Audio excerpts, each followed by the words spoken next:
ان المسيح خلق بدون كائن منوي وبدون بويضة، فمريم البتول رفع الله عنها دم الحيض حتى ماتت، لم ينزل عليها دم الحيض من مولدها الى وفاتها. هي وفاطمة بنت رسول الله، ولذلك ولدت فاطمة الحسن بعد المغرب وقامت على الفور فاغتسلت وصلت، ولذلك سميت بالزهراء. الزهراء. قضية المسيح اخف من قضيتنا، اخف بكثير من خلقنا، لان الله قال للمسيح كن فكان، لم يمكث لا علقة ولا مضغة ولا عظام ولا نشاز ولا كسوة ولا شعر ولا رحم ولا قلب ابدا، لم يكن هناك لا كائن منوي ولا بويضة من مريم.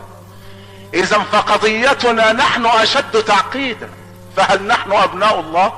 لم يقل احد بهذا. قضيتنا نحن اشد تعقيدا.